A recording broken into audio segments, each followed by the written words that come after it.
What are you doing outside? Come in. Whenever you are here and the garage door is closed, just knock and come in. You don't need to stay outside. First of all, welcome back to another video here from the Off-Grid Garage in Austria. Thanks for tuning in again. As I promised in my video yesterday, I want to show you, I want to explore with you, because I don't know the outcome of this experiment, why I have disconnected the balancer from my battery. So, as you know, just a few videos ago, I had fully charged my battery to 3.6459778 volts, which is basically 3.8 volts. Because I could finally fully charge the battery now, because we have enough sunshine now to do that on a regular base. And what I saw was not nice, because the balance was totally out of control. But here from this screenshot you can see we are at 55.1 volts, which is very close to 3.45 per cell. But you can see the deviation, the difference between the single cells is 267 millivolt. This is insane. This is such a huge drift. Cell number 16 was already at 3.64 volts, while cell number 4 was down at 3.37 volts. And all the other cells were all over the place. I then manually recharged single cells and discharged single cells as needed to bring them all back in balance. And I'm sure you believe me, this took a while. Well, and then I could slowly increase the overall voltage of the pack and balance single cells manually, charging, discharging with the power supply, with my lights, to bring them all back in balance. And here at 58.2, which is almost 3.64 volts, we had only 20 millivolt deviation now, so I got them all back in line. And then I let the balancer work for a couple of hours, and it could get it down to 2 millivolt deviation only. That was perfect, right? This is at 58.3. This is almost 3.65 volts per cell, and they were all perfectly in balance. And I thought, well, this is all good now. And, well, I kept the balancer connected, of course. Then, after a couple of days now, using the battery like this, well, I had the same problem again when I hit 55 volts, 56 volt, 57 volt. As soon as I hit the 3.45, 3.5 volt mark, the balance got out of control again. Single cells were peaking and we had a deviation of over 200 millivolt again. And I said, what the hell is going on? It's only 2 days ago since I fully charged the battery pack the last time, and it was perfect at the top. It was perfect.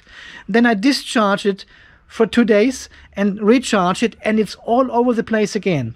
So here is what I think is happening. We have all these wonderful cells here, perfectly top balanced, right? 3.65 volts, they are all the same. They are balanced, 2 millivolt deviation across 16 cells only. Perfect. The balancer is still connected to the whole pack, but doesn't do anything anymore because there's no voltage difference. So, then I start discharging the battery. And especially at these high loads which I have when I charge the vehicle from it, we see some sort of deviation then, difference in voltage due to a resistance of the terminals, bus bars, connections here. And guess what is happening then? The active balancer is kicking in and trying to balance the battery. And because I'm charging the vehicle for 2 to 4 hours sometimes with different loads, the balancer has actually that time to start balancing the cells. So it pushes energy around from one cell to another. And it basically unbalances my pack again, which was perfectly top balanced. But now it realizes, hey, there's a difference. I need to start working here on this shit. I need to get this right, otherwise Andy is going to disconnect me. And, well, at 60, 50, 60, 70% state of charge, the balancer has no chance to balance anything, but is still trying and shuffling energy from one cell into another. And now we are charging the battery back up. And because we've got so much sunshine at noontime here, I've seen 50 amps now. Yeah, welcome to sunny hot Australia. We've got 50 amps outside. And we are recharging the battery pretty fast. And then when we hit the higher voltages again, the imbalance starts. And there's not enough time for the balancer to get this imbalance right again. To create this imbalance, the balancer had several hours time while charging the vehicle, for example. But now it doesn't have this time anymore. And we are running into the same problem again. We are hitting the 3.45, 3.5. We are just going into this steeper area of the curve. And single cells peak, they go over 3.6 and disconnect the BMS. I had this 2 times in the last couple of days, and I said, well, this is not right. The battery was perfectly balanced, and now it's totally imbalanced. So, that was a long story, just to explain what is happening. Maybe it gives some of you guys a little bit of background, what is happening with your battery as well. If you are using balancers like this one, they can help balancing your pack, but they can also imbalance your pack. So then again, I spent several hours in this corner there with my battery in the night and rebalanced it at the top at 3.65 volts down to under 5 millivolt, I think it was. Charging single cells, discharging single cells, make them all the same at this high voltage. And then I said, okay, that's enough now. We are under 5 millivolt deviation at this point of time. That's good enough for me. Disconnect the balancer. I disconnected the balancer and set the internal balance of the BMS to a fairly high point at 3.6, something like this. So this is really only the emergency balancing when this one kicks in now. Yeah, and now we are at 70, almost 80% state of charge. And I want to see what happens now when the pack is coming back. I tried this experiment yesterday already, but at 96% state of charge, my wife turned on the irrigation pump and, well, there was my test gone. But today she's at work and it's just you and me basically and the battery. And I've turned off all the load connected to the battery. We are only charging from solar. Well, it is now 9 o'clock in the morning and we've got 7 amps outside. So I'm very confident that we can get the battery to 100% state of charge again today. 3.55 volts is the goal. Maybe we will go a little bit higher if we are there, just to prove the battery is still in balance. Let's have a quick look at the BMS at the moment here. 53.8 volt. And we've got 5 millivolt deviation. So this is all perfectly nice. But again, we are under 80% state of charge. And we are charging slow with 350 watts only at the moment. And this is all good and perfect. So I would expect that this situation here now carries on until the battery is fully charged. Because without the balancer, the active balancer, and the balancer function turned off in the BMS, we have not transferred any energy from one cell to another. So we did not create any imbalance. Once the cells all charge up at the same rate to a higher voltage, they should all still be in balance. I know they're drifting a little bit over time, but this should not be a problem at all at the moment because it's only 2 days ago since it was perfectly balanced. Alright guys, this was a very longish intro now to this video starting right now today. But I think it's important to highlight all these situations you can find with your battery pack, and you should know why this is happening and how to resolve it. And if the battery now comes back to 3.55 volts and is in perfect shape and there's not much deviation going on, I think the active balancers should be disconnected unless you hit this 3.55 volts. But anyway, guys, let's see what's happening today. It will still take a few hours until we hit the high amps charging situation here. So I'll do some other work and I'll check frequently with the BMS and see how we go.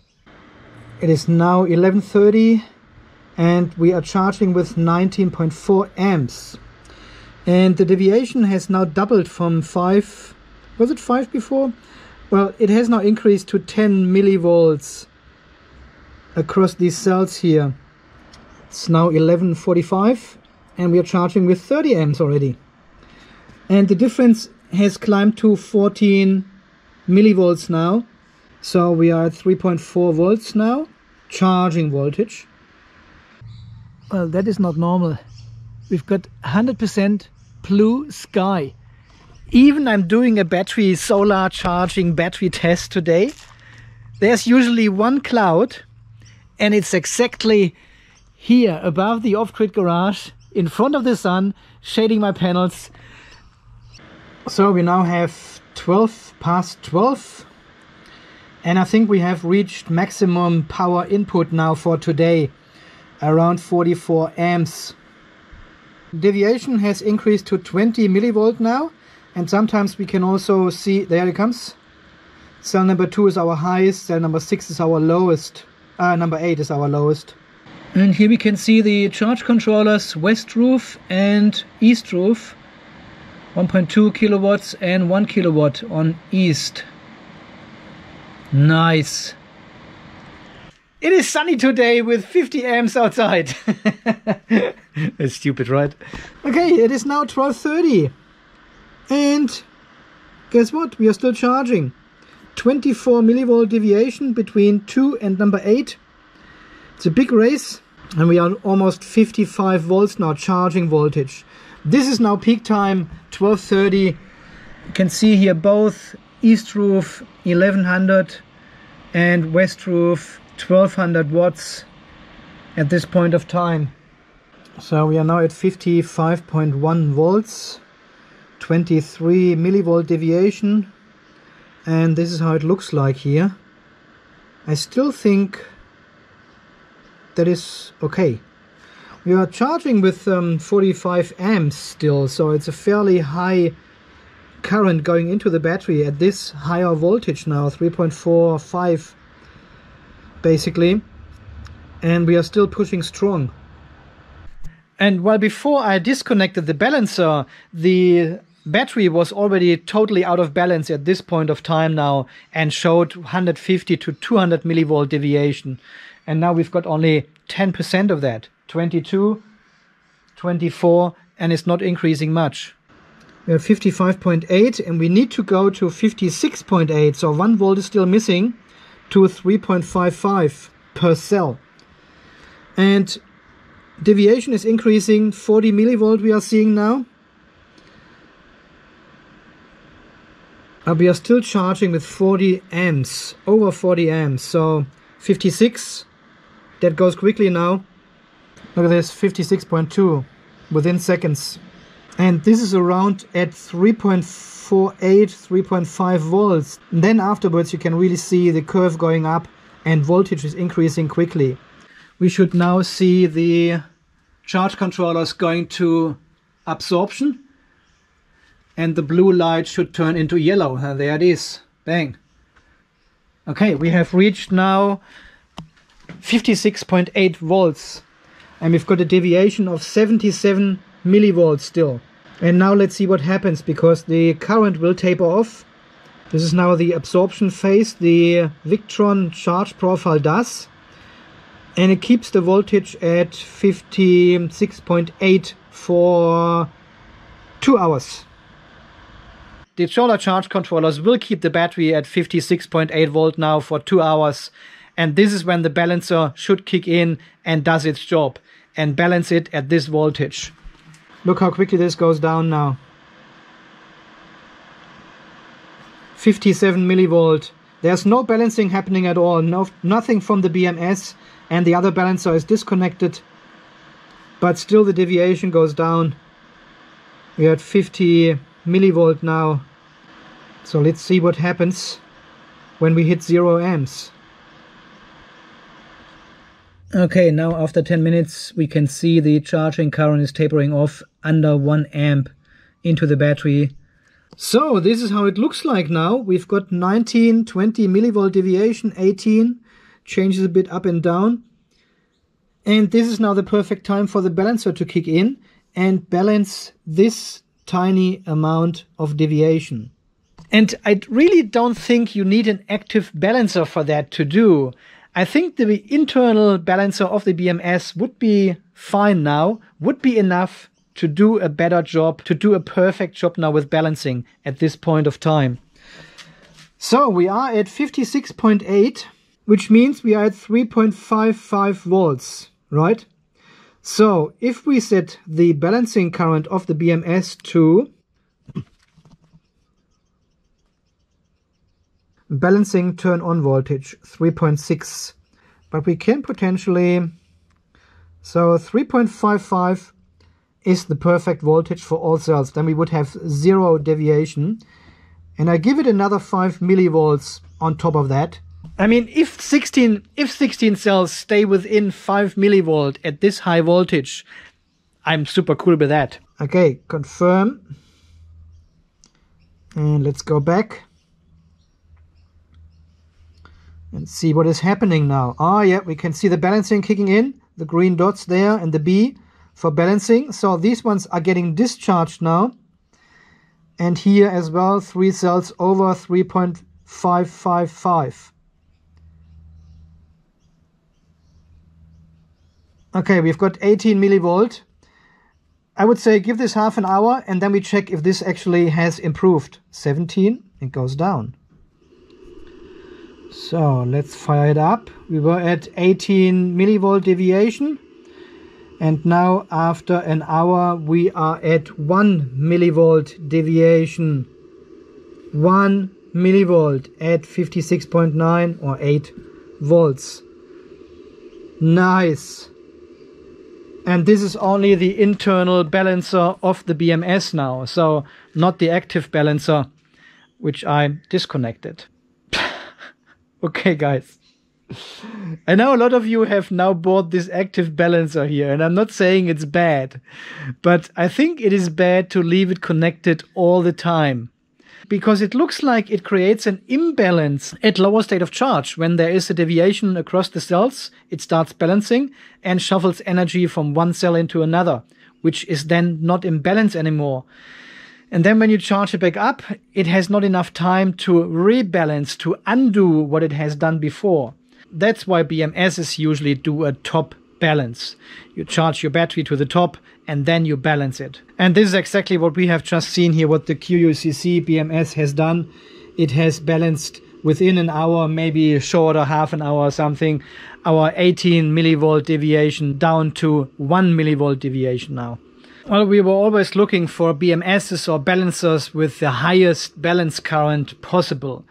But you can see you don't need that. If you install and configure everything correctly, the small balance currents of the BMSs are enough to keep your battery in balance. And then this in combination with the standard lithium iron phosphate profile on the charge controllers, it sets it to 3.55 volts and then gives it 2 hours time to balance. And this is usually enough to achieve such an outcome as we just see here now. So the big question is now, do we need an active balancer or not? Well, and if you now charge to a lower voltage, not 3.55, but only 3.45, it will just take longer to balance the batteries then. But you probably won't see any imbalance at this point of time because you are staying away from the steeper areas of the curve most of the time. And the balancing may not even be necessary anymore. So yeah, I will keep these settings here for a couple of days now and see how this all performs, because I will be able to recharge the battery now every single day. Yeah, guys, and now the big question is, should you get a balancer? And the more important question is, should you use it? Well, I think there's no clear answer. It all depends a bit on your circumstances and your charge and discharge behavior. Like, I have sometimes very high discharge currents here flowing when I charge the electric vehicle here.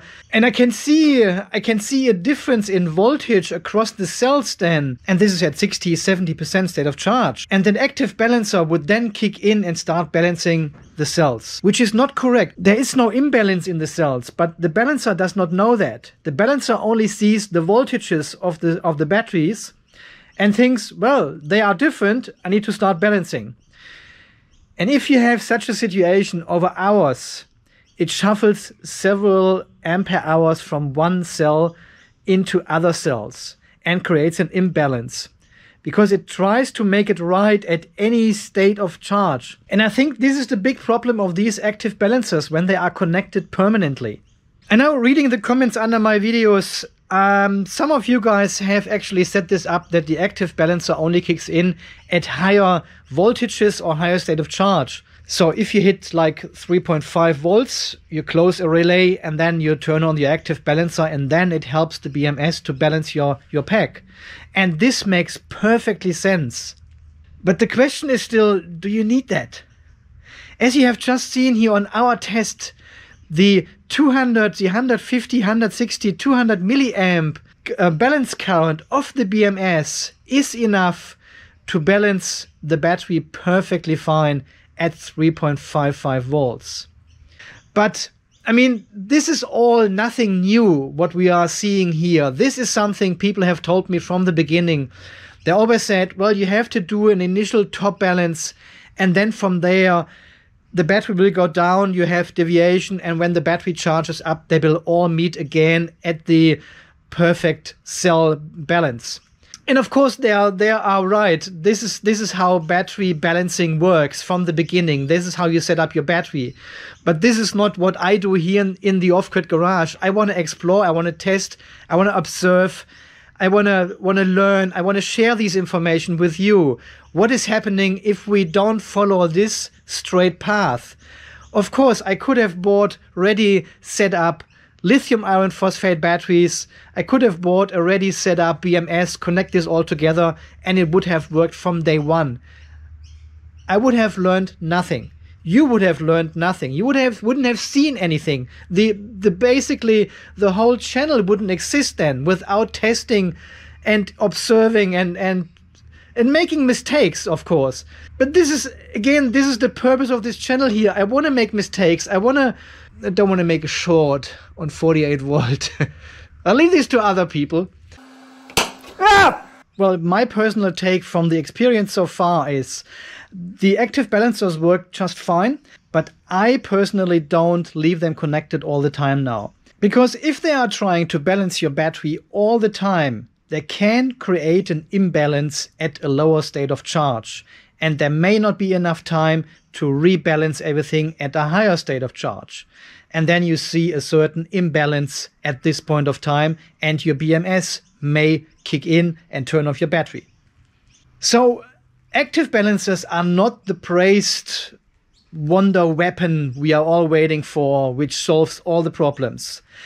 I think it is, again, one piece of the big puzzle, but you need to make sure this single piece actually fits into your whole picture. Yeah, so let's see how this goes. I'm sure you will hear back from me very soon with either success or fail. Until then, guys, thank you so much for your support here on the channel, for all your donations here. They are very much appreciated. Definitely keeping the channel going here and helping with some of the costs I have making these videos. Okay, guys, let me know in the comments down below what you think about this whole active balancer situation. I know this is a very polarized and controversial topic. But yeah, let me know if you use active balancers and how you use them. I'm always interested to read your comments and thoughts. Okay, guys, thanks for watching again. See you then. Bye-bye.